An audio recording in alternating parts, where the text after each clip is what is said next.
Dabber Cats, I really miss you all. And for today's video, magiging palakwin tayo. Yes, you heard it right.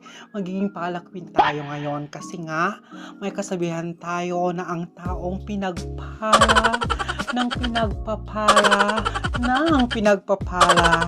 malamang construction worker yon. Yes, construction queen tayo ngayon. And as you can see, nagpapala tayo, Dabber Cats, ng mga excess na buhangin o lupa dyan.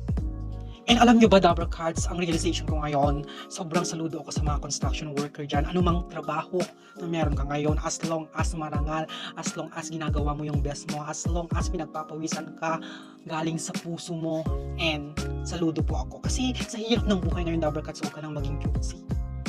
Diyos ko, hirap na ng buhay. Kailangan dumiskarte, kailangan mong labanan para may pambili ka ng gusto mo, yung may tulong ka sa pamilya or may imambag ba. Diyos ko, maging proud ka nga kasi pinagpawisan mo yun, pinagpaguran mo yun, and ang sarap lang sa feelings na makatulong ka, diba? Kasi pinagpapawisan, pinaghirapan mo yun. Uy, iba yun ng feelings, Dabber Cats. Kaya saludo ako sa mga anak ko, yung mga gawang Pinoy dyan, o nasa abroad ka man o nasa Pinas ka. As long as ginagampanan mo yung obligasyon, responsibility mo sa buhay, and saludo ako sa'yo. Promise, Dabber Cats.